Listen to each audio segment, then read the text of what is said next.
Newsfirst at 9. Headlines. A very good evening and welcome to News at 9. I'm Arundhati Mudanaka. Let's start off with a look at your headlines this evening.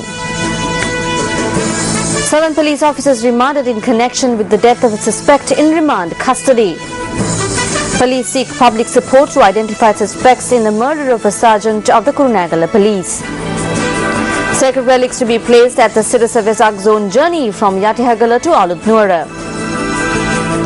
Nurses strike at the Kurunegala Teaching Hospital ends after 12 days. And now the stories in detail. 7 officers of the Kandakatia police who were arrested in connection with the death of a suspect who died while in remand custody at the Badulla prison have been remanded until the 23rd of this month. The 7 police officers were produced in court today, where the magistrate also ordered that they be produced in an identification parade on the 16th. 5 persons were arrested on the 7th of this month on suspicion of digging for treasure in the Katavatta Reserve in Megha Kivula.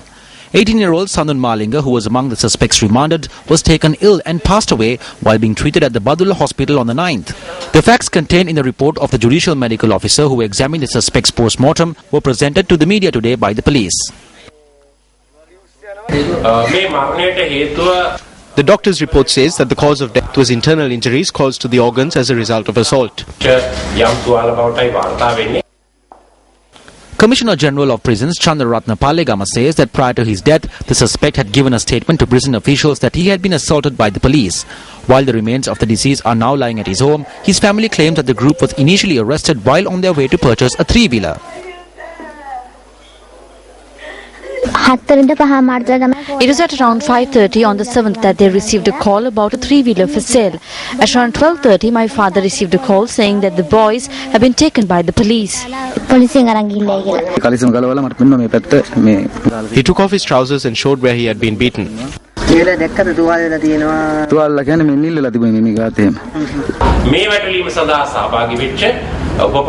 A sub-inspector, 4 constables, a member of the civil defence force and a police assistant have been arrested.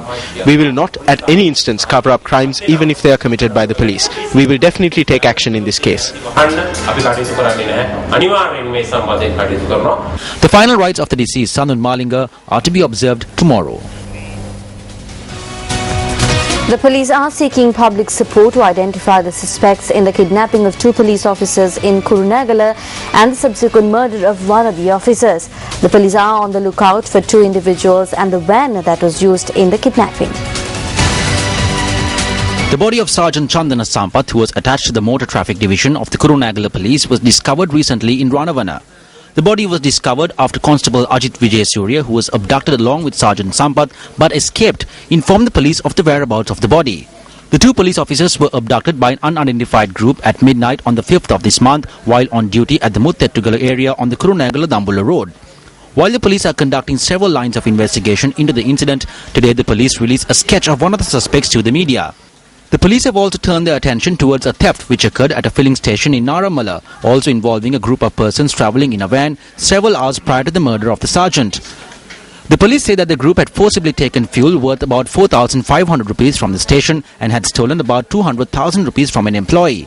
The police say that on the same day following this theft, a group travelling in a van had stolen about 72,000 rupees from a filling station in Vevaldania.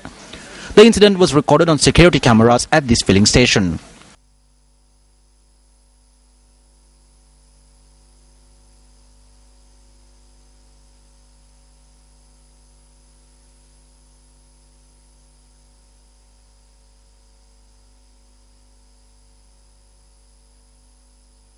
The police asked that the members of the public who are able to identify this van immediately inform the police. The police are also investigating an incident where a suspicious individual had come to a vehicle rental establishment in Gokorala the previous day seeking a vehicle. The police are focusing on the disparity in the information and photograph of the identification he had provided.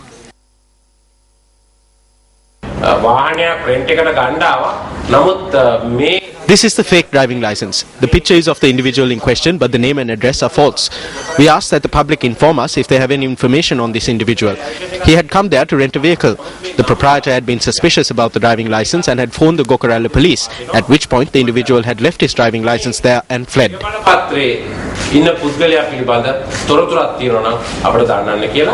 The police have offered a reward of 1 million rupees for information leading to the arrest of the suspects in the murder kidnapping. Information can be provided on the hotline 077 265 9336. The number once again 077 265 9336. UNP parliamentarian Sajid Premadasa says that the government must not remain lethargic at a time when even police officers are being attacked.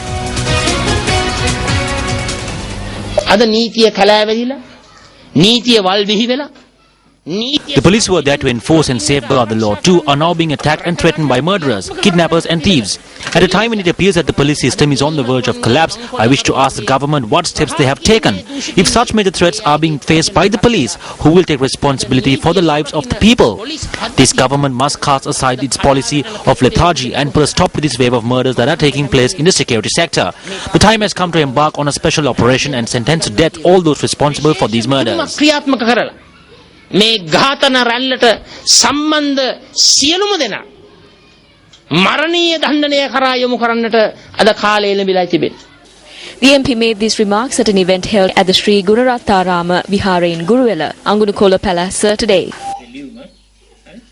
Financial assistance was provided to the funeral committee of Guruwela today, parallel to the commemoration of the 21st death anniversary of late President Ranasinghe Premadasa in Hambantota.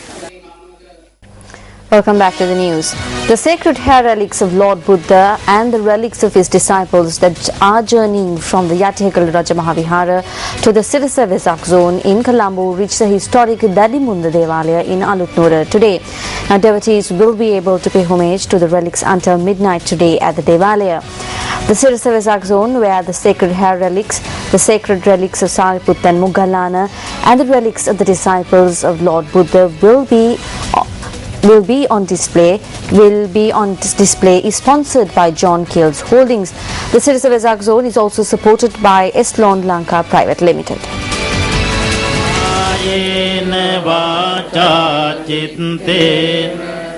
The sacred hair relic and the relics of the disciples which were housed at the Yatihalagala Raja Mahavihara in Kandy were placed in the vehicle for the journey to the Sirasa Vesak zone at the auspicious time of 9 a.m. today. A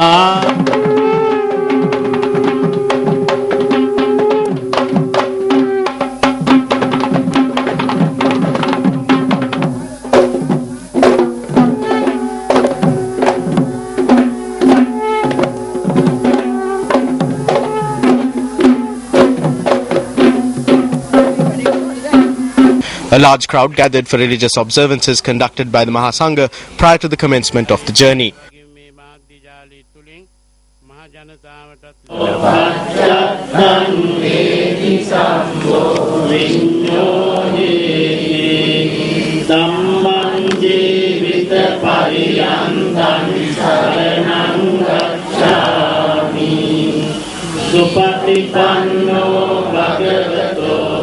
The chief prelate of the Askeri chapter of the Siam sect, the most venerable Udugama Sri Buddha Rakkita Thera, also gave his blessings for the journey of the relics.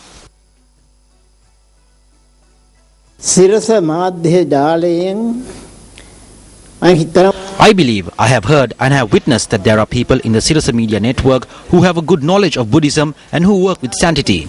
This is necessary for us to instill sanctity and devotion among the Buddhists in our country. This year too, they will be displaying the sacred relics and granting an opportunity for Buddhists to pay homage to the relics.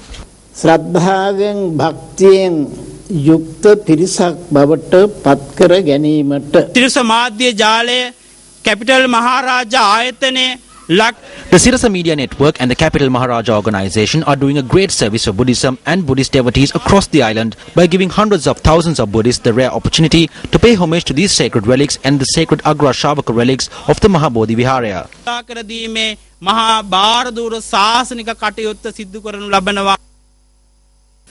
මේ සිරස වෙසක් කලාපය We have made preparations to hold the Sirasa Vesak zone around Union Place in Colombo too this year as well, with much charm and ceremony. We are truly humbled and happy that the Sirasa Vesak zone has become one of the main events in Sri Lanka and the world to commemorate the 3 stages of the life of Lord Buddha. We have joined hands with John Kills Holdings for this year's Vesak zone, and I wish to happily welcome the Deputy Chairman of John Kills Holdings, Mr. Ajit Gunawardana, as well as Mr. Jit Gunaratna. Ajit Gunawardana මහතාත් ඒ වගේම ජිත් ගුණරත්න මහතාවත් අප මේ අවස්ථාවේදී තාමත්ම ගෞරවයෙන් සිහිපත් කරනවා. මෙතන අපි දන්නවා විශාල වශයෙන් Maharaja Capital. We can see here today that representatives of the Capital Maharaja organization are here at this occasion with grace, devotion and respect. I will conclude my short address by wishing Buddhists all over the world for Vesak. May you receive the blessings of the Triple Gem. සුබ වෙසක් මංගල්‍යයක් ප්‍රාර්ථනා කරමින් තෙරුවන් සරණ ප්‍රාර්ථනා කරමින් මම සමුගන්නවා. A booklet of Pirit chants and a booklet of gathas compiled by Eslon Lanka Private Limited to distribute free of charge among devotees who will line the route of the procession carrying the relics were symbolically presented to the Mahasangha today. The sacred relics commenced their journey at the auspicious time of 11 a.m.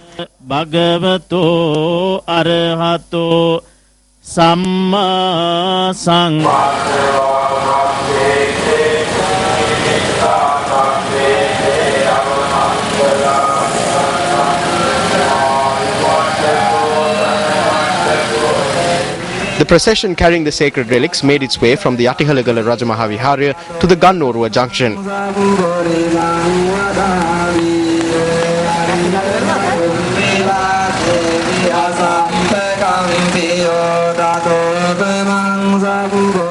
The procession arrived in Peradeniya this afternoon on the Colombo Kandy Road via the Gatambe junction.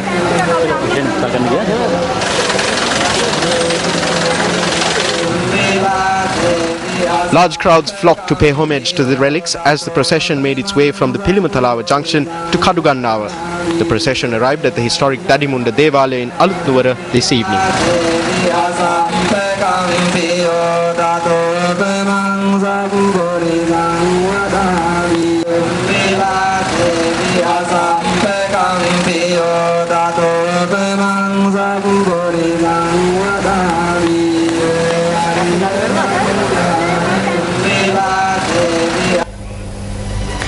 The Sirasa Vesak zone commemorating the 3 stages of Lord Buddha's life will be held for 3 days this month, commencing on Vesak full moon Poe day. Preparations are being made at the premises of the head office of the Capital Maharaja Organization Limited and its environs. Devotees will be granted an opportunity to pay homage to the relics of the Buddha's closest disciple, Sariputta and Moggallana, on the 14th, 15th and 16th of this month at the Sirasa Vesak zone.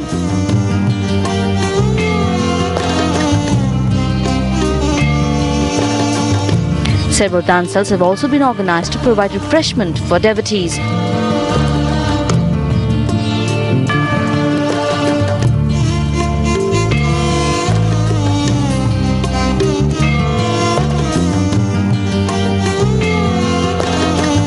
The sacred relics of Sariputta and Moggallana, which will be brought to the Sirasa Vesak zone, are currently housed at the Mahabodhi Agrashavaka Mahaviharya in Maradana. Special religious observances are being held at the Viharya for the 7th day today, prior to the journey of the sacred relics from the Viharya to the Sirasa Vesak zone. Professor Venerable Induragiri Dharmaratana Thera explains to us today the importance of the Singalovada Sutra, which clarifies how laymen can live their life fulfilling their responsibilities in line with the Dhamma. Being a consumer and a layman are not the same, but 2 different factors.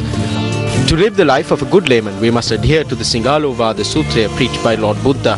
Divide your earnings into 4 portions. Save 1 portion, 1 to be invested.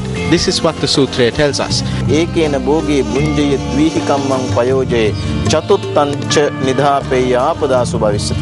Singalovada Sutra contains many factors which will enable you to lead a successful layman's life.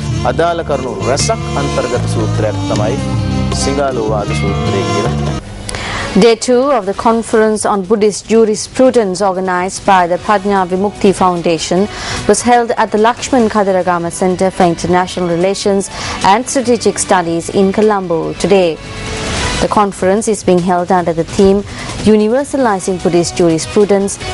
And at the 3 sessions held today, topics such as family law, environmental law, international law, theology and commercial law were taken up for discussion. A number of prominent intellectuals, legal professionals and members of the clergy were among those who participated in today's sessions.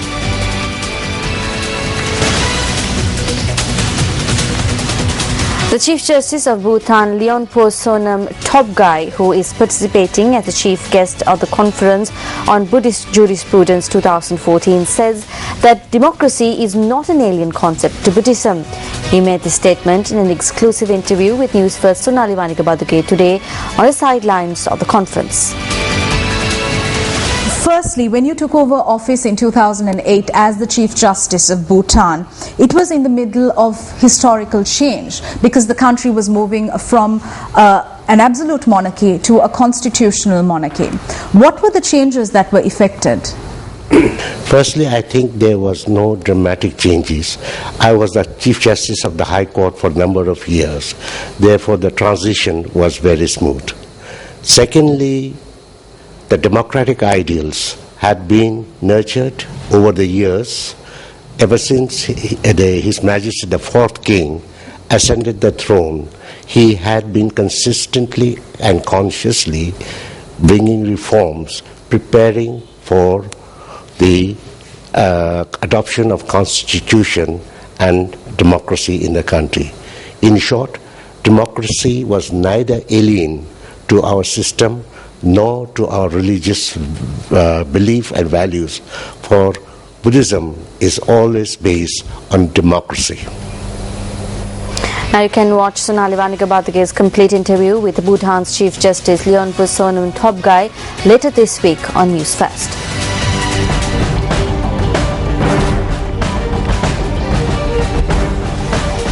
President Mahinda Rajapaksa met with the Archbishop of Colombo, His Eminence Cardinal Malcolm Ronchit, yesterday. The meeting took place last evening at Bishop's house in Colombo. The presidential media unit said the president visited the Cardinal at Bishop's house, where the head of state and the head of the Catholic Church in Sri Lanka held cordial discussions. Now, ending the 12-day-long strike action at the Kurunegala Teaching Hospital, nurses reported to work today. They said that they arrived at this decision considering the plight of patients. Nurses initiated this strike action against midwives attached to the Kurunegala Teaching Hospital, maintaining a separate attendance register. Though nurses reported to work today, certain restrooms where nurses' uniforms were kept had been broken down, while some were locked.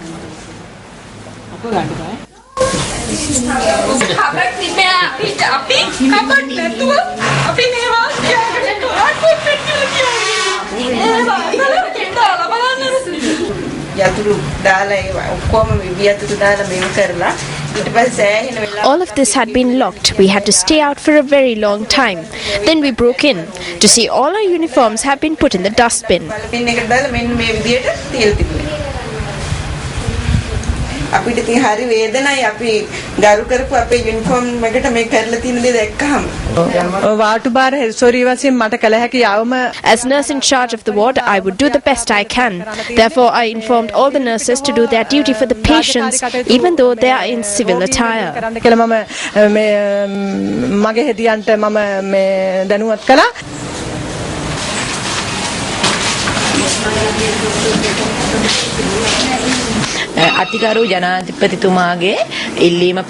We received favorable responses from the committee appointed by the President, which is headed by Dr. P.P. Jayasundara. Accordingly, all of us who did not report to work for several days reported to work today. Later, both nurses and midwives were seen engaging in their duties together.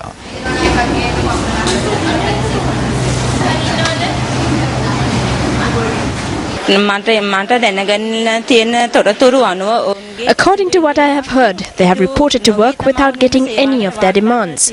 The attendance register that we maintain is being supervised by the hospital director, and we reiterate that we will continue to maintain that register. However, the nurses who reported to work are not performing their duties and continue remaining at labour rooms. If they are to perform their duties to the patient, then we should set aside our differences. Therefore, I invite them to engage in duties together with us, as it is our responsibility. It was the minor staff who assisted the doctors in treating patients at the Kurunagala Teaching Hospital during the time of the strike. Accordingly, the Government Medical Officers Association, or GMOA, commended the services of the minor staff today.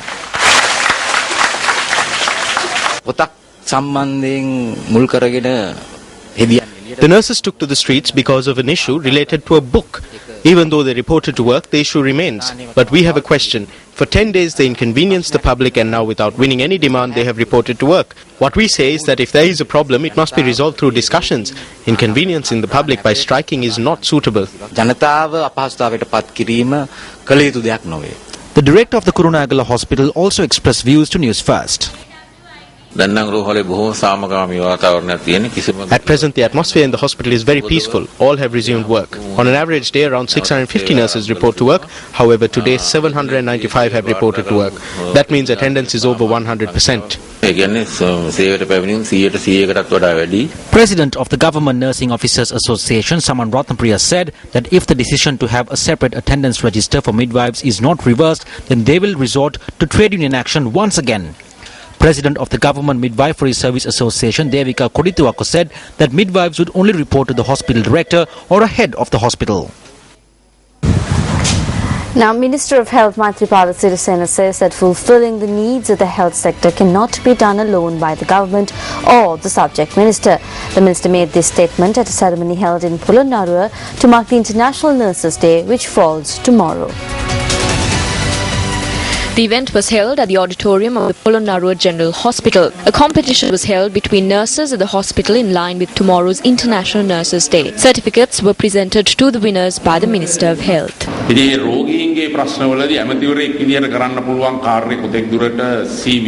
As the subject minister, I can only attempt to resolve a handful of problems faced by the patients. There are certain problems which I can look into and some which I cannot look into.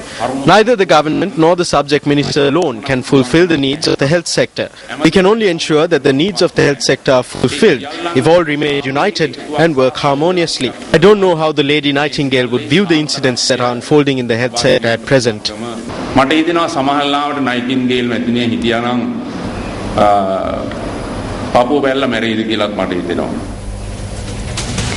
The Ministry of Health says that 65 people die on average every day in Sri Lanka as a result of cigarette smoking. The ministry states that the annual average is about 21,000. The ministry further notes that all such deaths are of persons between the ages of 40 and 55.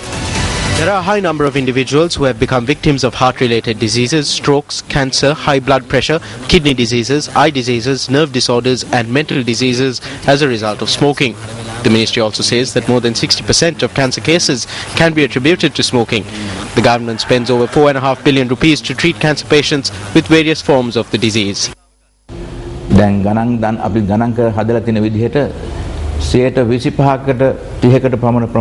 According to our calculations, about 25 to 30% of adult males still smoke, but the percentage of female smokers has gone down to about 3 to 4%. On one hand, I can see that the number of smokers has gone down, but at the same time, you can also say that it has increased. However, as we all know, a cigarette is poisonous. Any other substance used in a regular way is not poisonous, but a cigarette is.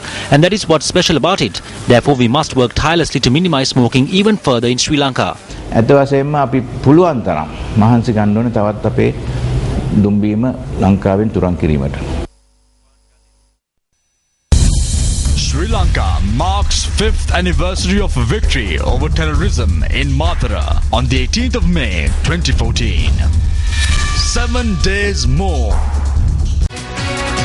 Discussions will be held between the Secretary to the Ministry of Transport and railway officials on how best to minimize the delays that occur during railway operations. An agreement to hold these discussions was reached this afternoon, subsequent to discussions held between representatives of railway trade unions and the Secretary of Transport. Meanwhile, the railway control room said that several trains were delayed today too. The Locomotive Operative Engineers Union are engaged in a token union action whereby they are adhering to strict safety rules causing the delays. Now, about a century ago, a unique transport link between Sri Lanka and India was established. This railway and ferry service operated between Chennai in India and Medavachiya in Sri Lanka. Newsfirst Zulfikar Farzan reports on this transport link, which for several decades enhanced people-to-people relations between both nations. This transport link between Tamil Nadu in India and the north of Sri Lanka was established under British rule. The journey would commence by train from Chennai to Dhanushkodi in Rameswaram. A ferry would then carry passengers and cargo from Dhanushkodi to Talimannar in Sri Lanka. The passengers would then disembark and board a train to Medavachiya. The train service from Chennai to Dhanushkodi travelled across the famous Pamban Bridge. The bridge, which was located across the Indian Ocean, would open when ships needed to pass. Half a century after the establishment of this transport link in 1964, Dhanushkodi was levelled by a cyclone. The train service from Chennai to Dhanushkodi was halted owing to the destruction of the railway line. Although the train service from Colombo to Mannar continued for several years afterwards, conflict and war put a stop to this service too. Many people have benefited over the years in terms of education, employment and business as a result of this transport link between India and Sri Lanka while this service was in operation. The groundwork is now being laid to re-establish this valuable transport link. A Newsfirst crew that visited the area witnessed firsthand how work on the Colombo-Talimannar railway line is progressing rapidly. Back in the day, when people wanted to go to India, they used a special ferry service that commenced from Talimannar. This ferry service was linked to a special train service that was commissioned in 1914 and operated until 1984 when it was decommissioned. The 3-decade war brought this service to a stop. However, as you can see right behind me, the tracks of this train service remain and efforts are being undertaken to bring this service back to life again. For Newsfirst, from Talimannar, Zulfikar Farzan. A group of persons staged a demonstration today claiming that an injustice has been done to 2 of the final 12 contestants on season 6 of Newsfirst Superstar. The protest was held opposite Stein Studios in Ratmalana today at a time when the results of voting to select the final 4 from the 5 remaining contestants have already been published.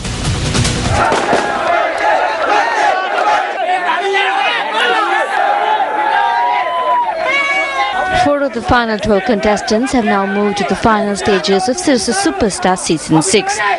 The demonstrators claim that 2 of the contestants who left the competition recently had been done an injustice and asked that they be returned to the competition.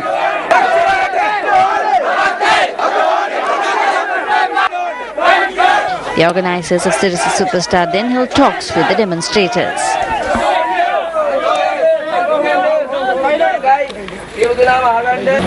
ඒ දෙන්න සම්බන්ධව පැහැදිලි තීරණයක් ඒගොල්ලෝ ලබා දෙනවා කිව්වා.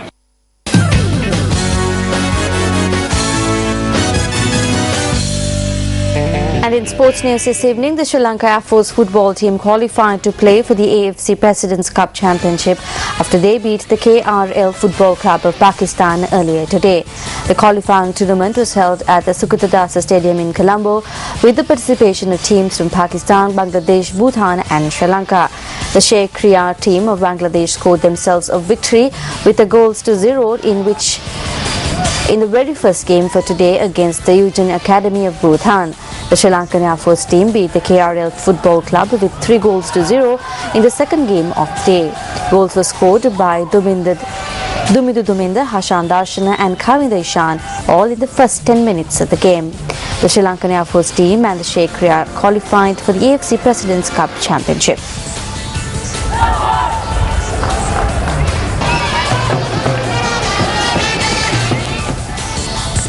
Up next is a look at the bitter truth.